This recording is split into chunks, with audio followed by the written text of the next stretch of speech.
Depuis 45 ans, Patrick et Isabelle Balkany sont connus des Français pour être les visages emblématiques de la ville de Levallois-Perret en région parisienne. Une ville que Patrick Balkany, accompagné d'Isabelle, a dirigée pendant 30 ans. Le 6 mars 2020, le couple est démis de ses mandats municipaux. Ils sont condamnés par la cour d'appel qui les accuse de blanchiment de fraude fiscale pour avoir dissimulé une partie de leur patrimoine immobilier. Une affaire très complexe aux nombreux rebondissements. Le 13 septembre 2019, Patrick Balkany est sanctionné par une peine de 4 ans de prison ferme et est envoyé directement derrière les barreaux. Quant à Isabelle, elle est condamnée à 3 ans de prison ferme mais sans mandat de dépôt. Le 12 février 2020, Patrick Balkany sort de prison en raison de son état de santé qui se dégrade, incompatible avec une incarcération. Depuis, les dénouements judiciaires s'enchaînent pour le couple, jusqu'à aujourd'hui où l'on a appris qu'ils allaient être placés sous bracelet électronique. Sa carrière, sa vie personnelle, ses affaires. Ce soir, Isabelle Balkany est avec nous et brise le silence dans TPMP. Merci Isabelle Balkany d'être avec nous. Je le dis aux téléspectateurs, hein, voilà, qui le sachent que je ne suis pas hypocrite. Isabelle Balkany, on se connaît très bien. Oui, on ne va pas se mentir, je ne veux pas raconter d'histoire. Voilà. Non, on se connaît très bien, on se connaît depuis des années. Voilà, on s'apprécie beaucoup. Et après, bien sûr, voilà, il y a plein de choses, voilà, qui nous ont séparés, mais on a toujours gardé contact. Voilà, je le dis, je veux pas être dans l'hypocrisie avec les téléspectateurs. Voilà, c'est aussi pour ça qu'elle est là ce soir. C'est vrai qu'on se connaît très bien. Je connais très bien son fils également, qui est un, voilà, donc vraiment, voilà. Donc je préfère le dire aux téléspectateurs, au moins que ce soit clair, au moins voilà, qu'ils disent pas, voilà, oui, voilà, Cyril joue un jeu ou un truc comme ça. Voilà, comme ça, c'est clair. Merci Isabelle, en tout cas, d'être là ce Cyril, soir. surtout de le dire et de répondre à toutes les questions, parce que c'est vrai que il y en a plein, bien sûr, ici. Tous les autres, à part Benjamin, je crois que vous ne connaissez personne autour de la table. Ils ont plein de questions à vous poser. Moi aussi. On s'est déjà rencontrés. Ouais. Et c'est vrai que Isabelle. Mais j'avais jamais vu ce très beau garçon. Celui-là, lui là. Ah ouais, il est beau. Lui, il est très beau garçon. Ah, oui, il est beau. Il est très beau. Non, mais c'est vrai qu'il est très beau. Mais vous aussi. Merci. Isabelle, Gilles Verdez, là, il y a un problème. Merci en tout cas, Isabelle Balkany, d'être là. Je vous le redis. C'est évidemment une vie personnelle et politique très riche. Les Balkany, c'est vrai que vous, mine de rien, vous fascinez. Alors, je vais vous laisser poser plein de questions à Isabelle. Moi aussi, j'en poserai. Vous pouvez en poser également sur les réseaux sociaux. Vous avez rencontré Patrick Balkany en 75. Oui. Sur cette rencontre, il se dit beaucoup de choses. Certains parlent d'une soirée littéraire, d'autres d'un match de boxe. Ce que j'aimerais qu'on revienne à toute l'histoire. Voilà. Et donc, ça s'est déroulé comment, en fait? Alors, notre première rencontre, c'est tout simplement un match de boxe. Effectivement. Où, comme j'aime la boxe, j'avais demandé à des copains de m'emmener. C'était Monzon-Tona. C'était un beau match, il faut bien le reconnaître. Ah ouais, Carlos Monzon. Excusez-moi. Ah oui. Vous voyez, je connais rien au football, hein, excusez-moi, je déteste ça. Mais alors la boxe, j'adore. Voilà. Et donc, assis à côté de moi, un autre copain du copain, Patrick. Et on s'est mariés 3 mois après. Exactement. Déjà 2 ans plus tard, en 78, c'est déjà votre première aventure politique à deux. C'est à Auxerre, dans Lyon, quand Patrick Balkany se présente aux élections législatives. On va voir des images. Mais ça n'était pas du tout mon métier. Oui. Mon métier. Vous faisiez quoi, vous, à la base? Comment? Moi, j'ai d'abord commencé par faire 2 ans de droit. Vous savez, à l'époque, on était majeur à 21 ans et on obéissait à son père. Et comme j'ai passé mon bac à 16 ans, mon père a voulu que je fasse du droit. J'ai calé sur le droit constitutionnel, c'est un petit peu arrivé. Donc au bout de 2 ans, je suis partie d'Assas et je suis allée faire de la sémantique à Nanterre. Et j'ai été stagiaire dans un journal magique qui s'appelle Combat, que mon oncle, qu'un de mes oncles avait racheté à Albert Camus. C'était le premier journal de la... D'ailleurs, son slogan, c'était de la résistance. C'était le premier journal de la résistance à la révolution, dirigé par Philippe Tesson, avec des... C'était un journal pas d'actu, mais d'opinion. Il y avait Jean-Paul Sartre. Enfin, vous vous imaginez, pour une gamine de 16 ans, c'est extraordinaire. J'ai vu des hommes, peu de femmes à l'époque, d'une intelligence majeure. J'étais fascinée. Et ensuite, j'ai été débauchée, l'année de mes 21 ans, juste avant d'avoir 21 ans, par Maurice Siegel et Lucien Maurice, que j'avais rencontrés, qui m'ont demandé de devenir directeur de la communication d'Europe 1. Et c'est vrai que l'actu aujourd'hui des médias fait que je suis très heureuse si il se réalise que quelqu'un d'autre va ranimer cette station, qui est la station de mon cœur. Je n'ai jamais pu... Il y en a tellement sur le coup, hein, vous savez. Bah oui, Europe 1, on ne sait plus chez qui elle va aller. Alors, juste, Isabelle, après toutes ces années d'amour, vous êtes toujours aussi amoureux tous les deux, puisque pour la Saint-Valentin, Patrick Balkany vous a fait une petite surprise sur les panneaux de la ville de Levallois-Perret. Regardez, voilà. Comment ils l'ont pris, les habitants de Levallois? Mais ils sont habitués parce que figurez-vous que à Levallois, pendant 35 ans, je me suis occupée de ce qui était mes compétences, c'est-à-dire la com de la ville, la communication, et des jeunes de la ville et du département, des écoliers, des collégiens, etc. Et j'ai eu l'idée, il y a plus d'une dizaine d'années, je me rappelle même plus quand, puisqu'on avait ces panneaux électroniques, le jour de la Saint-Valentin, de les ouvrir à tous les Levalloisiens. C'est ça, et là maintenant... Voilà, alors donc, et pour tout vous dire, et je l'ai écrit dans mon tweet d'ailleurs, ce n'est pas Patrick qui me l'a fait. Ah d'accord. Patrick, la veille, avait fait un post Facebook en mettant « Bonne fête à toutes les Valentines et bien sûr à Isa ». Et il avait partagé la fameuse chanson de notre vieux pote, notre frère, Johnny, « Je t'aime ». Et du coup, c'est un Levalloisien qui, le lendemain, a voulu faire un message pour sa femme et qui, du coup, en a fait un pour Patrick. Et qui a d'ailleurs demandé à sa femme, parce qu'ils ont un panneau juste en bas de chez eux, d'attendre une demi-heure dans un froid glacial pour photographier le panneau. Pour tout vous dire, nous étions à Levallois, nous étions allés au marché, nous, on l'a pas vu le message. Alors, ouais. Et c'est ce Levalloisien qui l'a publié, et après, évidemment, j'ai embrayé. On va revenir sur tout ce qu'on appelle l'affaire Balkany, parce que ça dure depuis des années et des années. Oui. Alors, est-ce que Gilles Verdez, vous pouvez résumer l'affaire? Parce qu'on ne sait plus, en fait. Oui, c'est une affaire qui s'est effectivement étirée et qui a donné lieu récemment à un procès pour fraude fiscale. Globalement, on vous reprochait d'avoir dissimulé de l'argent en Suisse notamment et d'avoir échappé au fisc. Donc il y a eu une condamnation pour l'aspect fraude fiscale en septembre 2019, 4 ans de prison ferme, 10 ans d'inéligibilité. Et puis il y a eu aussi une relaxe sur des affaires de blanchiment et de corruption. Voilà. Et là, maintenant, on parle de pourvoi en cassation. Donc moi, ma question, madame, elle est simple. Il y a un faisceau d'affaires. Comment vous vivez ça? Et est-ce qu'un jour, vous pensez qu'on verra le bout de ces affaires? Parce que je signale simplement que votre mari a été placé en janvier en garde à vue pour une nouvelle affaire qui concernerait un endroit qui aurait été loué. Vos proches ont été entendus. Ça ne s'arrête pas, madame, les affaires avec vous. Alors, écoutez, cher monsieur, d'abord, je vous remercie de la manière dont vous avez présenté les choses. Parce qu'il y a évidemment des choses qui me tiennent à cœur et que je souhaite dire. Premièrement, je souhaite dire que, effectivement, la condamnation que nous avons eue, nous la méritons. Tout simplement. Parce que, effectivement, nous avons caché au fisc du patrimoine familial. Alors, pour mon mari, un père déporté, un père qui est venu en France. Nous sommes des enfants d'immigrés, tous les deux. Patrick, son père, est venu en France, il a fait de la résistance, il a été dénoncé, il s'est retrouvé à Auschwitz. Il en est sorti parce qu'il a été dénoncé comme résistant et pas comme juif. Très bien. Et bien après, quand il a gagné beaucoup d'argent, il a souhaité, vous savez, comme disaient nos grands-mères, maintenant que je suis une grand-mère, je peux le dire, vous savez, les twittos vont dire que je suis une boomer. Bon, eh bien, il a souhaité ne pas mettre tous ses œufs dans le même panier. Voilà. Quant à moi, pareil, on vient de Tunisie, nous sommes juifs, et mon père aussi a souhaité, d'une part mon père a souhaité mettre, mais ce n'est pas tellement mon père, c'est surtout à la mort de mon père, au décès de mon père, mon frère et ma sœur aînée, malheureusement, m'ont très fortement lésé, comme a pu s'en rendre compte le juge Van Ruynbeck qui est allé les interroger. Et pour ne pas que ça se voie, si je puis dire, ils sont émigrés vers la Suisse.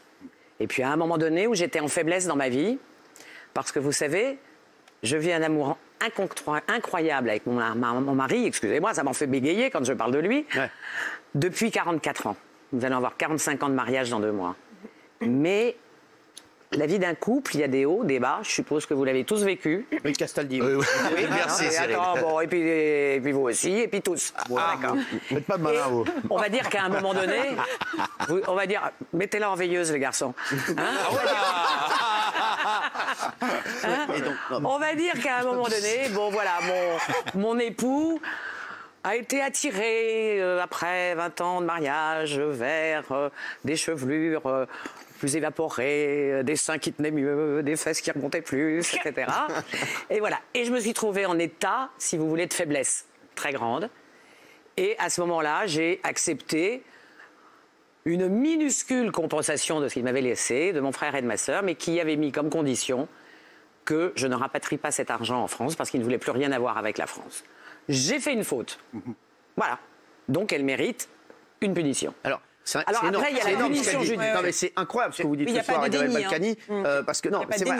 Après, il y a plein de gens qui disent sur les réseaux sociaux, ça n'excuse rien. Mais je ne demande pas qu'on m'excuse et je ne suis pas une victime. Voilà. Votre franchise est vraiment... Je ne demande pas que l'on m'excuse et je ne demande pas que l'on me considère comme une victime. Mon père m'avait appris que quand on fait une faute, il faut accepter la sanction qui vient avec. Donc, je l'accepte, je l'ai accepté. Mais alors aujourd'hui, pour moi qui suis une ancienne journaliste, il y a 2 sanctions. Il y a la sanction pénale, d'accord ? Et puis, il y a la sanction médiatique. C'est ça. Et celle-là, elle m'a fait craquer. Clairement. Celle-là, elle est très, très, très dure à vivre. Qu'est-ce qui s'est... Surtout que comme je m'occupais de la com de la ville, voyez-vous, mon petit-fils m'appelle Mamie Zageek. Et oui, j'ai fait même beaucoup d'innovations dans ma ville de Levallois sur l'informatique. Et donc, je suis très informatisée. Je suis très branchée, on va dire. Isabelle, quand vous dites ce qui vous a le plus touché, on va passer à la dernière partie de l'émission, mais quand vous dites ce qui vous a le plus touché, c'est les répercussions médiatiques et ce qui s'est passé autour de vous médiatiquement, vous allez nous expliquer vraiment de quoi vous voulez parler, parce que c'est vrai que ça doit être compliqué. C'est compliqué. Alors, on passe à la dernière partie, allez-y, et puis on va en parler. C'est compliqué. Merci. Merci, allez-y, Isabelle. C'est compliqué de se faire traiter d'escrocs, de putains, de voleuses, de machin, et je vous en passe, c'est des meilleurs. C'est compliqué d'avoir des insultes antisémites, parce que j'en ai eu, il y en a eu des centaines et des centaines. Voilà, ça, c'est compliqué à vivre. Et comment se faire une carapace ? À un moment donné, je ne suis pas arrivée à la faire. Maintenant, j'essaye de me la faire, mais ça, c'est très, très, très, très, très, très dur. Bon, après, après j'ai mon âge, Patrick a le sien. C'est vrai qu'on a eu des petits problèmes de santé. Mais voyez-vous, je vais vous dire quelque chose. Ce qui nous a le plus meurtris, tous les deux, et surtout mon mari, c'est cette jurisprudence de l'inéligibilité immédiate. Nous avons consacré 35 ans à notre ville. Nous avons voulu quelque part, parce qu'on a eu une enfance tous les deux, extrêmement aisée, privilégiée, nous avons voulu quelque part rendre un peu de ce qu'on nous avait donné. On s'est consacré nuit et jour à cette ville. Je pense que Patrick a fait quelque chose de formidable dans cette ville.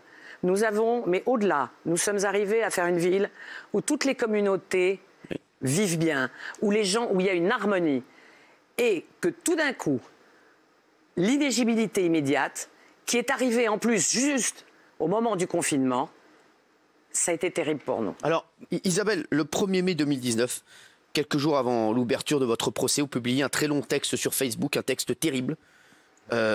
C'est cette haine tout autour de vous dont vous parliez il y a un instant qui vous pousse à écrire ce message avec des mots très forts, notamment contre les journalistes. Vous dites « Je suis fatigué de voir certains écrivains, entre guillemets, ou journalistes, entre guillemets, sortir de leur hibernation pour se repaître de leur détestation des autres, s'ériger en juge, en moralisateur, en bien-pensant, se délecter en pondant des sagas aussi pitoyables que saugrenues et ravager ainsi des vies en provoquant des dégâts affectifs et psychologiques.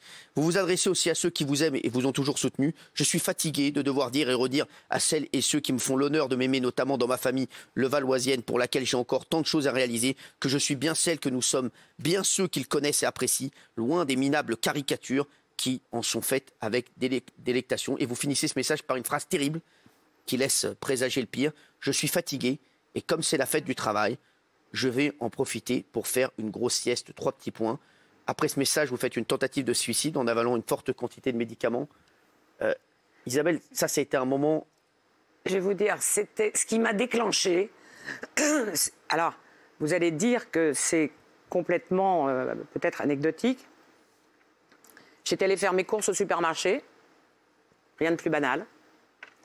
Et il y a un monsieur âgé, tout d'un coup, que je ne connais pas du tout, c'était à la campagne, puisque c'était le week-end férié, D'accord. Qui pousse son caddie vers moi, qui était derrière mon caddie, et qui me dit « Espèce de sale vieille pute, voleuse, machin !» Il m'insulte.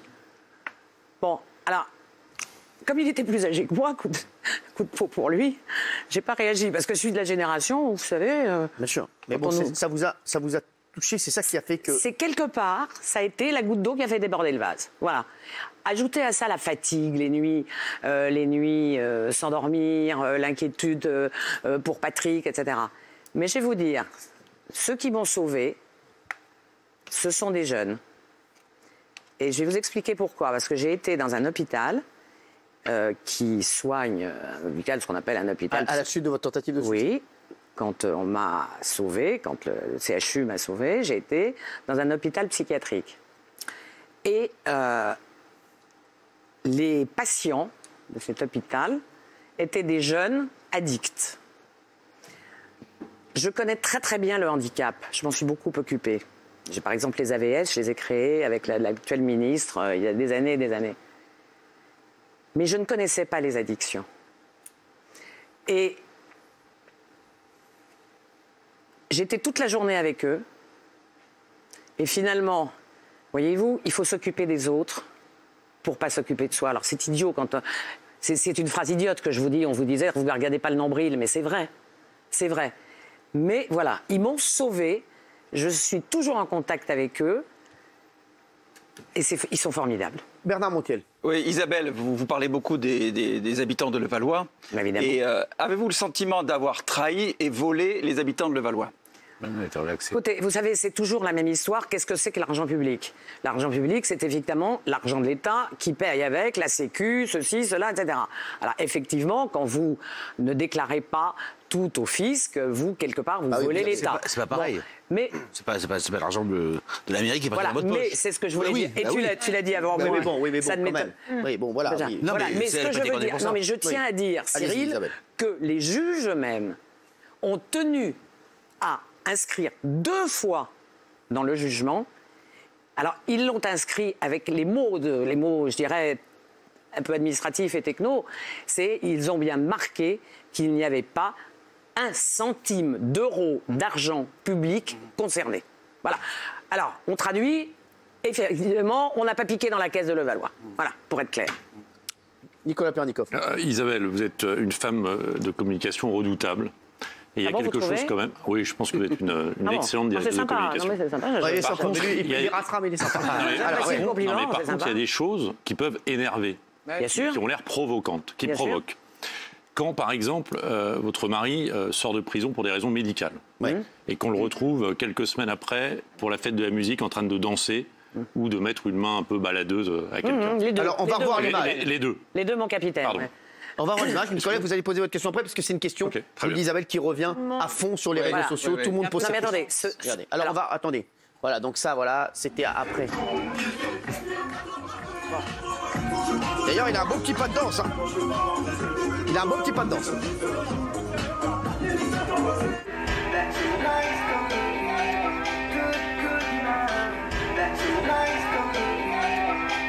Voilà, alors, allez-y, Nicolas, parce que ça, tout le monde en parle. Mais Alors, il y a ça, je termine. L'image du football, là, il n'y a pas longtemps, où il est en costume, sur son lit, dans un décor majestueux, avec, à ce moment-là, vous faites un tweet. Mais est-ce que vous pouvez comprendre que, en fait, toutes ces images, à un moment donné, sont provocantes et agacent les gens? alors, je vais vous dire, je peux le comprendre, mais je suis aussi étonnée. La fête de la musique, on est à Levallois. Il y a le confinement. Il n'y a pas de fête de la musique. Ils ont organisé un camion qui circule dans la ville. On est avec des Levalloisiens en train de prendre un pot dans un bistrot. Très bien. Tout le monde se lève pour danser un petit coup parce que le camion s'est arrêté. Patrick se lève avec les autres. Parce que Patrick, c'est un rocker, parce que c'est le meilleur ami de Johnny, parce que voilà, et parce que c'est comme ça, il se lève, et puis parce que quand vous entendez de la musique, vous vous levez, et moi aussi. Alors le problème aujourd'hui, c'est que vous avez quelqu'un qui vous filme. Oui, mais bon. Mais voilà. de l'autre côté, Oui, mais attendez, il est suivi. Attendez, avec Nicolas. l'affaire Balkany, vous êtes quand même suivi. Oui, mais ça veut dire qu'on ne peut plus danser 24 heures sur 24. Oui. Non, mais attendez, il y a quand Mais même non, on toute n'est une pas suivi affaire qu'on a 24 heures sur suivie avec 24. les chaînes d'information où on vous voit en boucle, soit votre mari, soit vous. Mais c'est pas nous, c'est pas nous qui l'avons Il y a quand même publié. tout un storytelling qui est fait depuis des semaines et des semaines et des semaines.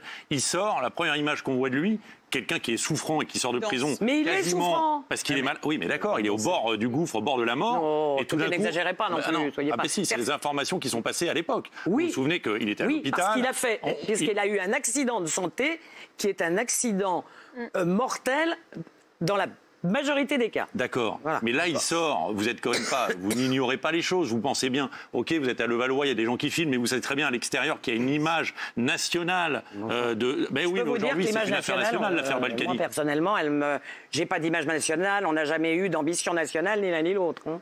Alors, Géraldine Maillet. Alors moi, je comprends évidemment, Isabelle, que ce soit très violent quand quelqu'un vous insulte, comme ça, dans le supermarché, comme vous l'avez dit. Mais comprenez aussi que pour le citoyen, en fait, il peut être exaspéré, il peut être en colère, il peut être en... Bien sûr.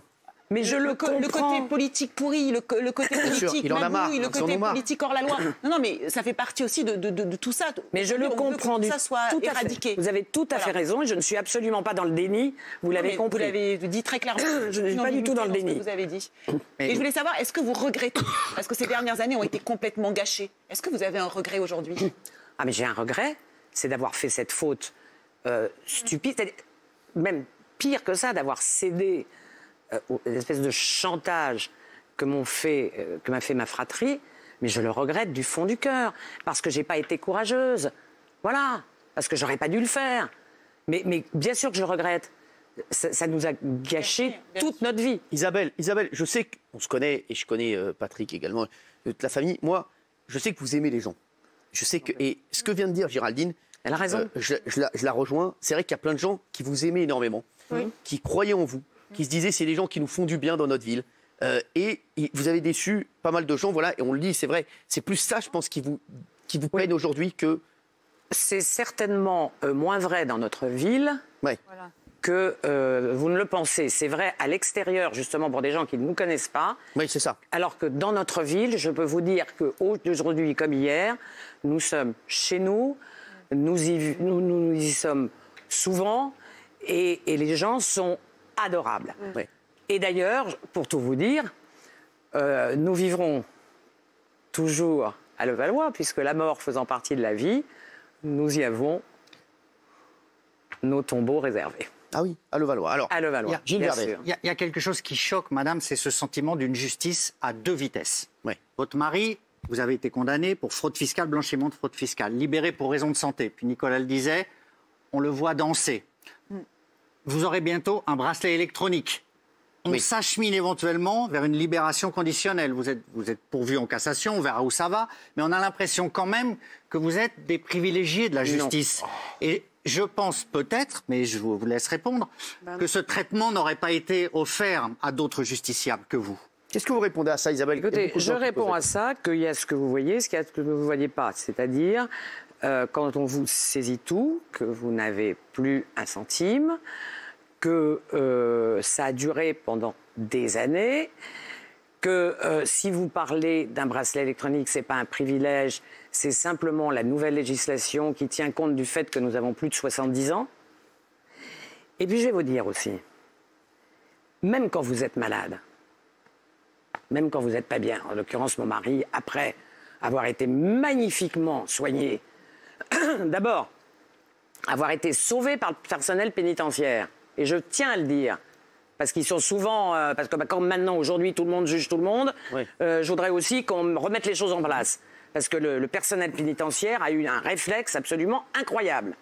Hein. Puis, par les médecins de Cochin, qui l'ont soigné et qui l'ont sauvé de cette... Je ne me rappelle plus du nom scientifique, mais ce qui est un infarctus intestinal qui est plus mortel qu'un infarctus du myocarde. Voilà. Alors... Je veux déjà dire tout ça. Bon, je crois que nous ne sommes pas des privilégiés, loin de là. Et puis alors, vous savez, c'est ce que je vous disais, aujourd'hui, ce qui est à la fois magique et terrifiant dans ce pays, c'est que tout le monde juge tout le monde. Et qu'en plus, on a sombré, parce que pour moi, l'ex-68 Ardes, c'est sombrer. On a sombré dans une espèce de bien-pensance. Hein? Alors, tout le monde juge tout le monde, mais il y a aussi, je ne me sens pas privilégiée quand, par exemple, je ne me sens pas privilégiée. Je pense que je mérite la condamnation que j'ai eue. C'est clair, ça. Mais, je veux le répéter, mais je ne me sens pas privilégiée quand je vois, par exemple, que la jeune femme qui a regardé son enfant mourir, le petit Tony, qui avait 6 ans, pendant 6 jours d'affilée, sous prétexte qu'elle était amoureuse de son Jules, elle a la même peine que moi. Eh bien là, je vous le dis, oui, c'est un jugement personnel, et je vous le dis. Je trouve qu'il y a une espèce Bernard n'est pas d'accord. Non, c'est pas pareil ça. Isabelle, vous pouvez pas comparer ces deux cas-là. Bien sûr que si. Non, pas du tout. Tu t'imagines ce que c'est que de laisser mourir son enfant? Évidemment, mais c'est pas comparable. Et tu as 4 ans de prison? Oui, la peine n'est pas la même. Vous avez valeur public, vous avez valeur d'exemple aussi. Mais ne pensez pas que les élus ont valeur d'exemple. Qu'est-ce que ça veut dire? Les élus ont valeur d'exemple dans la manière... Ils sont élus démocratiquement. Bah oui. Ils jugent, ils gèrent. Les élus locaux que nous sommes, nous ne sommes pas des élus de premier plan. Nous ne sommes pas des élus nationaux. Mon mari a été député pendant 25 ans, mais bon, on est surtout des élus locaux.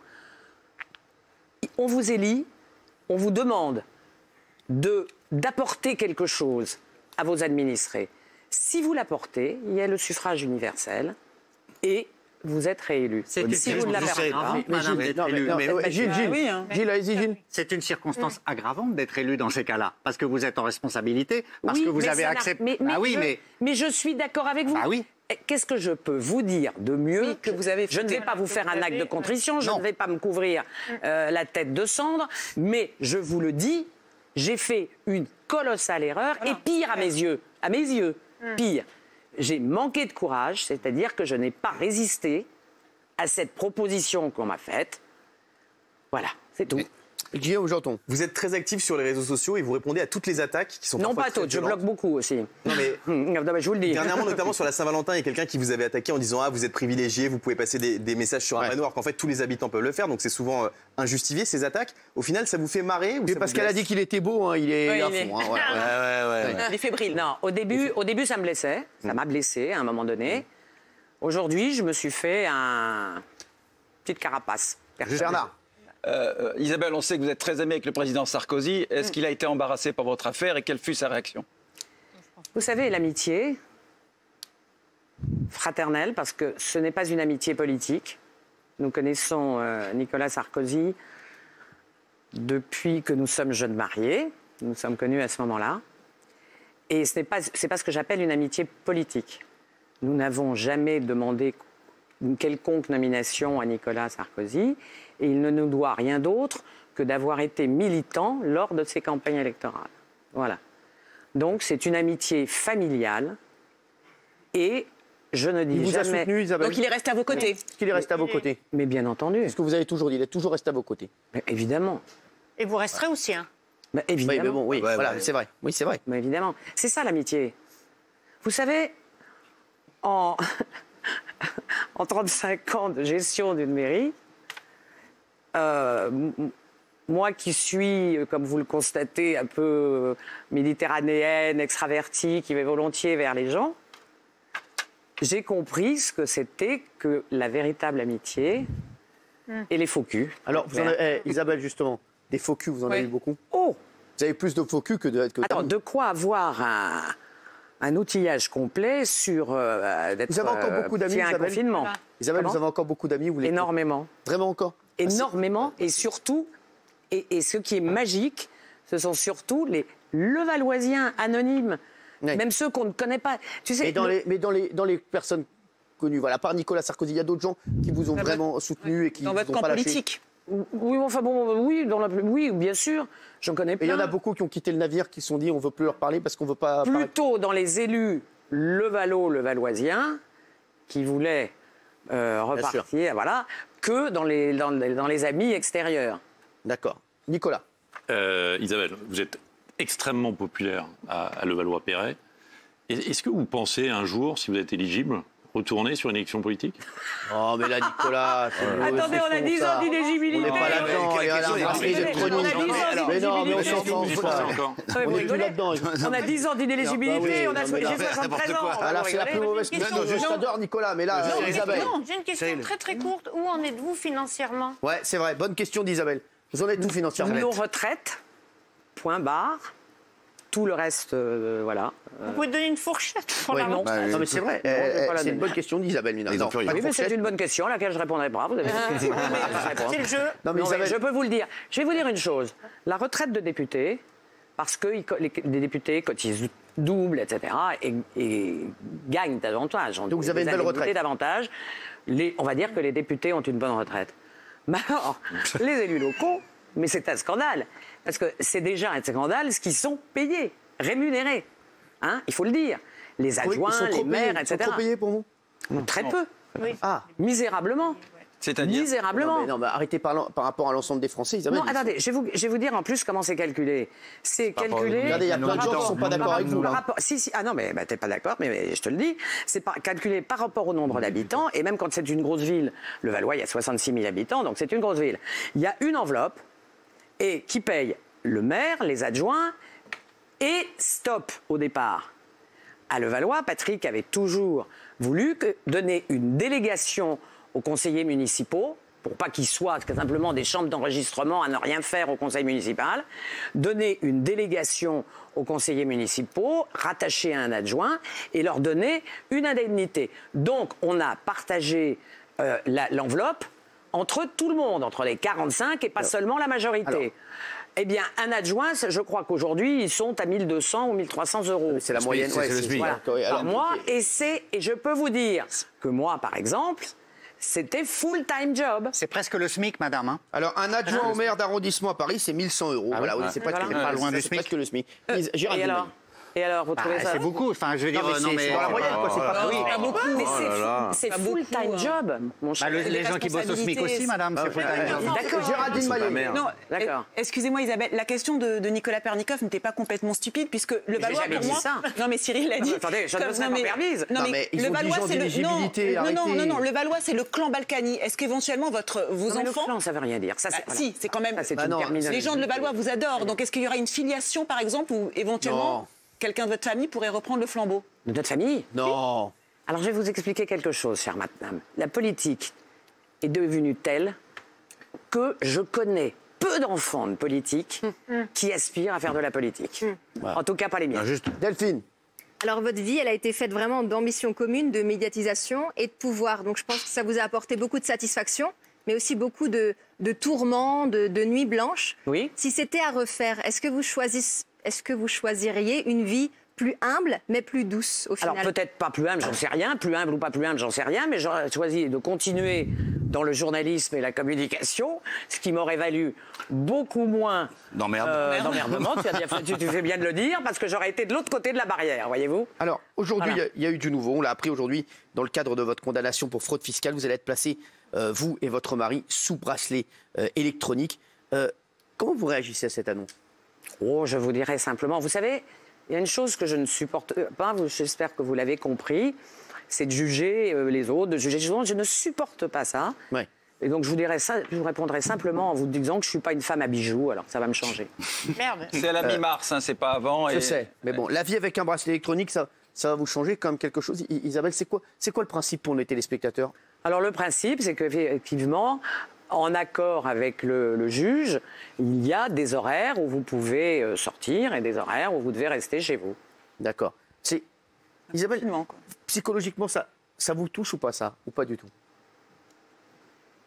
Parce que vous avez dit tout à l'heure, de toute façon, j'ai fait une connerie, donc vous vous dites, c'est le prix à payer. Voilà, oui, voilà. C'est la sanction, quoi. Vous acceptez la sanction. C'est la sanction, voilà. Ça me...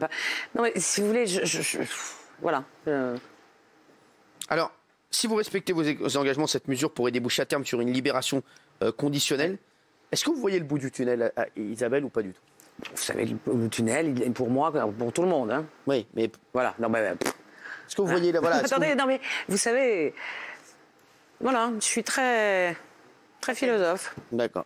Gilles. Sauf que, madame, vous avez répondu à énormément de choses, mais voilà une nouvelle affaire. On a quand même un peu l'impression avec vous qu'après les affaires, il y a toujours les affaires. Il y a une nouvelle garde à vue.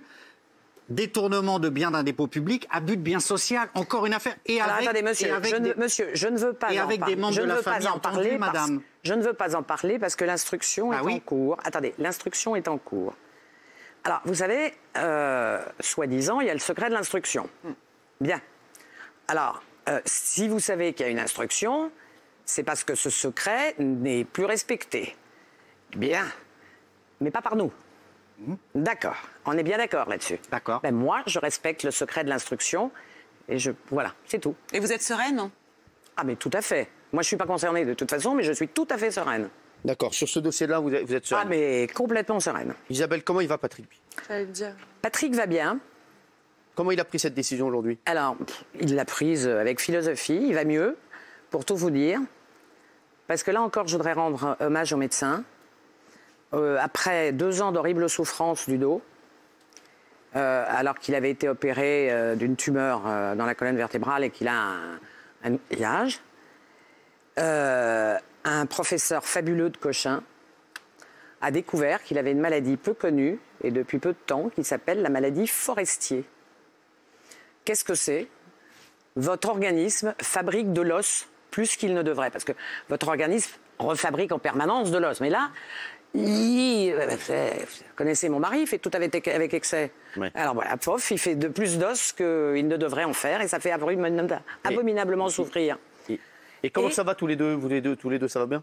Mais comme tous les couples. Oui, là, ça va bien en ce moment. Ah oui, mais ça va, mais bien sûr que ça va bien. Ouais, je sais, non, vous êtes. Bien sûr que ça va bien, mais comme tous les couples, et on s'engueule. Bah quand je vous dis les choses, Isabelle, ça va bien. Oui. Bah bien sûr. Oui. Ah, c'est bien. Enfin, tu me connais aussi. Bah oui, non, mais je sais, voilà, les deux. Je sais qu'on se voit, mais tu me connais aussi, tu sais bien qu'on s'engueule, forcément. Voilà, mais bon, en ce moment, ça va. Qui s'engueule pas? Bernard. Isabelle, quels seraient les plus gros défauts de votre mari? Parce qu'il est extrêmement jovial, on le connaît. C'est une forme d'arrogance peut-être qu'il a porté tort énormément de toutes ses affaires? Ah mais alors, il a absolument pas d'arrogance, sauf qu'il est... comment dire? C'est même pas qu'il est extraverti, c'est qu'il est excessif. Toujours dans ces... un peu, si on me parle d'un défaut, c'est le seul que je pourrais lui trouver, c'est qu'il est excessif. Et alors, tout va avec. S'il me dit tais-toi, mais comme il a une grosse voix, c'est tais-toi. Vous voyez ce que je veux dire? C'est terrible. C'est une force. C'était une force de la nature. Et voilà, ça va avec. Et je pense que ça fait aussi partie du fait que les gens jouent à Levallois, l'aiment tellement, lui sautent au cou quand on va au marché, etc. On est arrêté dans la rue toutes les 2 secondes. Isabelle, c'est quoi la suite maintenant pour vous? La vie. Ça va mieux, vous? Hein? Oui. Bah, moi, je vais mieux et... Bah, vous allez mieux, parce qu'à un moment, vous êtes... Voilà. Voilà. Mais je vais vous dire, j'ai une nécessité absolue, c'est de continuer à faire marcher mes neurones. La retraite intellectuelle, pour moi, c'est insupportable. D'accord. Alors, Isabelle va être avec nous dans Balance ton poste dans 2 semaines. Balance ton poste avec nous pour agir sur le sujet dans 2 semaines. Elle sera avec nous. Et Isabelle Balkany, au niveau de vos regrets, si vous aviez un regret, ce serait quoi? Je vous dis, le seul regret que je puisse avoir, c'est d'avoir, par amour uniquement, parce que la politique politicienne me gave. C'est pas du tout mon truc. Je suis pas manchotte quand il faut l'être, je vous rassure. Mais ça me gave. J'ai adoré le fait d'être une élue locale parce que on construit, on bâtit, on a des idées. Et j'ai eu la chance d'avoir beaucoup d'idées qui d'ailleurs depuis ont été reprises au plan national, etc. Notamment dans le domaine scolaire et les jeunes, etc. Mais c'est vrai que mon regret, c'est quelque part d'avoir abandonné le journalisme, la com, qui était mon métier, et de l'avoir mis simplement à la disposition de mon mari et de la ville. D'accord. Voilà. Et voilà ce que vous disiez tout à l'heure, quand vous avez dit j'ai fait une connerie. Voilà, et aujourd'hui vous... Mais ça, c'était une connerie dans ma vie privée personnelle. Rien à voir avec mon rôle d'élu. C'était une connerie personnelle. Voilà. Juste, mais sinon, on fait une connerie personnelle. Pour relativiser, tu as parlé de jugement et il y a d'autres personnes qui ont fait de la fraude fiscale, qui étaient ministres du budget en charge de la fraude fiscale, qui ont été condamnés beaucoup moins lourdement. Donc quand tu dis que c'est à 2 vitesses, moi je trouve que pour le coup, ils ont il parlait de lambda. Voilà. Et qui surtout, je voudrais le préciser, n'ont pas eu de mandat de dépôt au tribunal immédiat à 71 ans. Merci Isabelle Balkany d'avoir été avec nous ce soir en direct. Oui. Cyril, vous me permettez 10 secondes? Bien sûr, allez-y. De vous remercier. Demandez-moi tout sauf de l'argent. T'inquiète, je te connais. On fera pas mieux. Oui. Bon, je voulais simplement... Je peux te dire tu, là, juste 10 secondes? Bien sûr, bah oui. Je voudrais simplement te remercier de ton et de tes courages ton courage de l'amitié et ton courage de la liberté d'expression de tous et en toute occasion, qui est ma conviction la plus profonde et pour laquelle je milite depuis plus de 50 ans. Bah, merci voilà. Isabelle. Tu sais, je vais te dire, je le disais hier, je peux ne pas être d'accord sur des décisions, sur des choses ou sur des faits qui ont été faits, mais l'amitié, quoi qu'il arrive, on doit être là même quand on n'est pas d'accord ou quand on n'est pas d'accord avec des amis ou quand on est, voilà, quand on les aime. En tout cas, on doit être toujours là. Et c'est vrai, c'était pareil avec Jean-Marie Bigard il y a 2 jours qui est venu s'exprimer. En tout cas, merci d'avoir été là et merci. Merci à toi.